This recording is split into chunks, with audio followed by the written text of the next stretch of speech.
I need to tell you something that most people are getting completely wrong about what's happening right now in the global economy. They look at the headlines, the inflation numbers settling down, central banks talking about soft landings, and they think we've navigated through the storm. The consensus view is that we had a rough couple of years, but the system absorbed the shock and we're heading back to normal. And on the surface, that logic makes total sense. Why wouldn't it?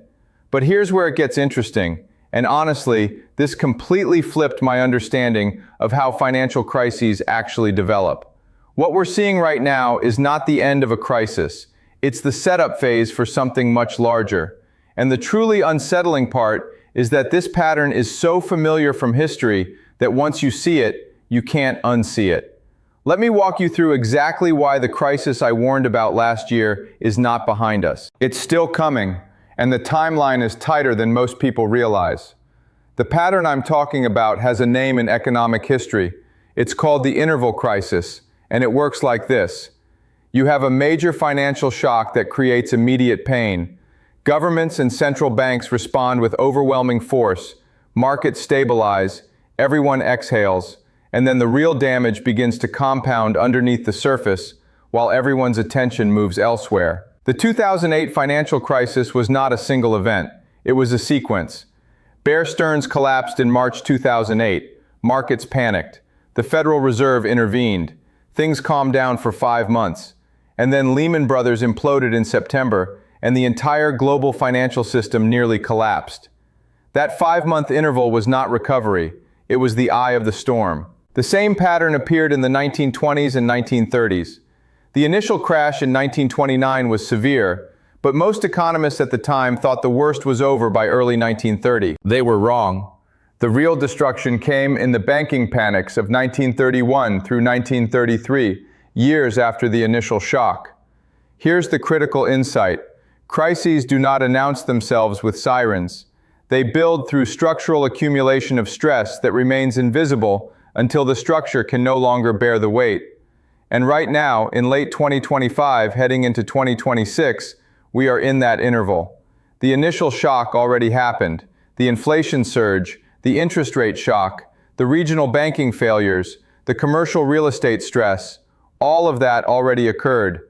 What comes next is not more of the same. It's the structural breaking point where all those unresolved pressures find the weakest link in the system and pull it apart. Let me show you exactly what I mean by walking through the architecture of this crisis. Because once you understand how these pieces fit together, you will see why 2026 is the danger zone. Start with sovereign debt. Global government debt now exceeds $93 trillion, the highest level in peacetime history. That number by itself does not tell you much. Governments carry debt all the time. What matters is the combination of debt level, interest rates, and economic growth. For the past 15 years, governments borrowed at near zero rates while economies grew slowly but steadily. The math worked. Debt service costs stayed manageable even as debt levels climbed. But that equation broke in 2022 and 2023.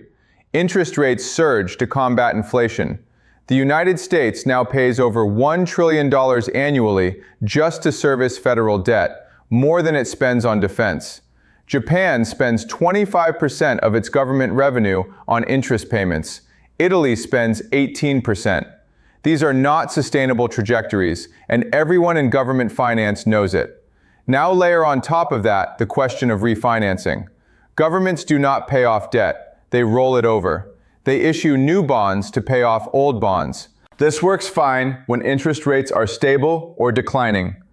But what happens when a country that borrowed at 2% in 2020 now has to refinance at 5% in 2026? The interest burden more than doubles. The United States has about $9 trillion in debt maturing within the next 3 years. All of that gets refinanced at current rates, which are roughly triple what they were when the debt was originally issued. This is not a crisis yet because the United States still has buyers for its debt. But the buyer base is narrowing. China has reduced its treasury holdings by over $300 billion since 2021. Japan has been selling treasuries to defend the yen. The Federal Reserve ended quantitative easing, and is now shrinking its balance sheet.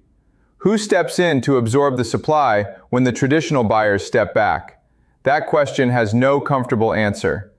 The second structural pressure is commercial real estate, and this is where the interval crisis pattern becomes clearest. Office vacancy rates in major American cities now average 19%, the highest since records began in the 1980s. San Francisco sits at 36% vacancy. Buildings that were worth $500 million in 2019 are now worth $200 million. The crisis here is not just that buildings lost value, it's that those buildings were financed with debt, and that debt is now underwater. The mortgages do not disappear just because the property value collapsed. Banks hold those mortgages, and regional banks hold disproportionate concentrations of commercial real estate exposure. Remember Silicon Valley Bank? It failed because of unrealized losses on treasury bonds. The next wave will not be treasuries. It will be commercial real estate loans that cannot be refinanced because the underlying collateral is worth half what the loan balance shows. According to analysis from Morgan Stanley, about $1.5 trillion in commercial real estate debt matures between 2024 and 2027. Property owners will try to refinance. Banks will require current valuations. The gap between loan balance and property value will be undeniable. Defaults will cascade. Here's what makes this particularly dangerous. The 2023 banking crisis revealed that the Federal Reserve's emergency lending facilities can stabilize immediate panic, but they cannot solve solvency problems. If a bank's assets are genuinely worth less than its liabilities, liquidity support just delays recognition of the loss. The commercial real estate problem is a solvency problem masked as a liquidity problem. Banks are carrying these loans at values that no longer reflect reality, and they can do this as long as borrowers keep making payments. But when refinancing becomes impossible because property values have collapsed, the payments stop and the pretense ends. You know what happens then? Regional bank failures. Not one or two like we saw in 2023. Clusters of failures as the commercial real estate exposure reveals itself across the sector simultaneously. Now add to this something that makes the 2026 timeline particularly significant: corporate debt refinancing. American corporations borrowed heavily during the zero-rate era. Total corporate debt now exceeds $13 trillion. About $2 trillion of that debt matures in 2025 and 2026. Companies that borrowed at 3% will refinance at 7% or higher. For profitable, cash-generating businesses, this is painful but manageable.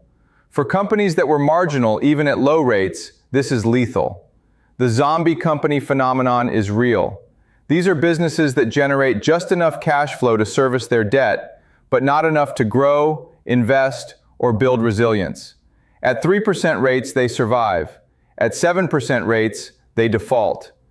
The default rate on corporate bonds has been historically low for years because cheap money kept everyone afloat. But defaults are not evenly distributed across time. They cluster when refinancing windows close. And the refinancing window is closing now. Think about what happens when these three dynamics converge. Governments struggling with unsustainable debt service costs, banks facing commercial real estate solvency problems, and corporations hitting a refinancing wall.